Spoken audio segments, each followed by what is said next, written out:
is again wonderful and overwhelming for me to see. Guruji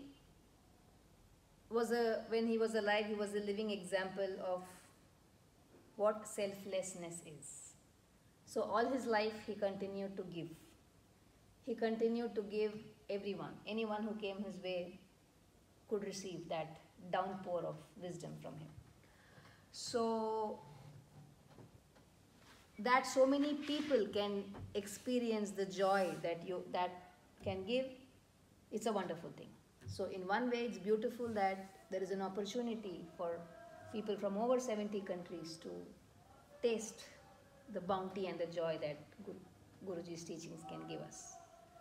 Now those of us who are seniors should only be cautious. Always Guruji said that a sadhaka, one who is a seeker, he should always be on a double-edged sword, he would say, that you have to be extremely careful when you're walking on that path. It has to be an extremely balanced path. So for the seniors, for us, those who pass on his teachings to the next generation, it's an added responsibility to see that we do it the way we received it. Because yes, we received the asanas, not just physically, mentally, emotionally, intellectually, physiologically, psychologically. There were so many layers of us which is touched by what our gurus give us. So when we pass it on to the next generation, we should be able to pass it on in the same way. Often I'm asked this question that what about dilution of the subject? That if you just go on propagating, then somewhere the purity of it is lost. So actually you miss the film now. In that film, Guruji says that Guruji says, when I teach, I instill that spark of sensitivity in my student. And he says, if my teachers can in turn instill that to their students, then Iyengar Yoga will live on. So that's from the film that you didn't see. So we as teachers should see to it that we convey that part also. Then it's there for generations to come and it's a joy. Okay. And yoga in general is experiencing a huge success in the world.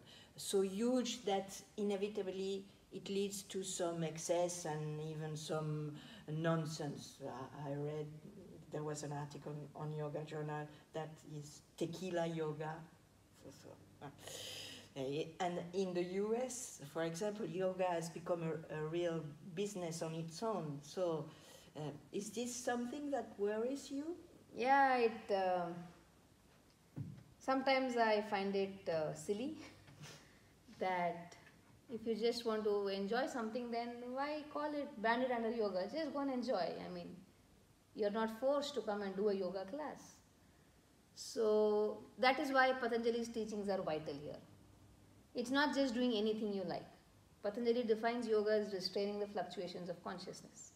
And he says to do so, abhyasa vairagya abhyam tanirodhaha. So he said that can happen by the practice of abhyasa and vairagya. So whatever you take up, if that is being branded as yoga, you need to see whether these things are involved in it. Is it leading to the restraining the fluctuations of the consciousnness? Is there the effort in it? Is there the renunciation in it? If not, you have to be intelligent to decide. Yeah. People are just, that's why Guruji used to say many times, no? And it's very easy to fool the people. So many things may crop up. But you're not feel concerned about Iyengar Yoga. It will be always... Yes, I have that trust and faith in my fellow practitioners. Okay, and what message would you like to pass on to a yoga practitioner today, who came here? I'm trying to do it. Yeah. In the 4 days. In one line, if I have to summarize, yeah. I just have to say,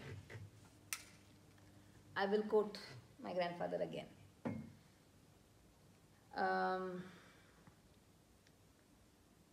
He said once that yoga is like the river Amazon. Life is like the river Amazon. It flows with a dynamic force. You must live life like that, he said. So to me, that's the summary of what yoga is. As much as it gives you physical health, mental health, as much as it instills the spirituality in you, as much as it instills the philosophical tenets in you, it should also make you a joyous human being. It should make you a human being who can share the joy. It should be able to make you as someone who can accept that joy. If not, because yoga is not about isolation and renunciation. That's what I've seen in my grandfather. Because even though he was offered, that he would be given the title of sannyasi, he was advised to go to the Himalayas and do his tapas and practice and give up the worldly life. He said, no, life means to live. So I would summarize this as we should be able to see that part of Iyengar yoga. There is a lot of discipline, there is a lot of penetration, there is a lot of introspection, all that, and there is the joy in it. So if they go together, then it's a balanced learning.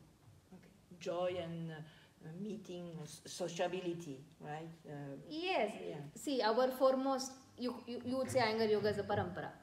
So now I would say our foremost parampara or dharma, our foremost characteristic is to be a human being.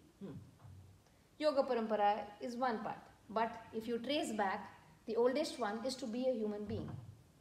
So yoga has to do that.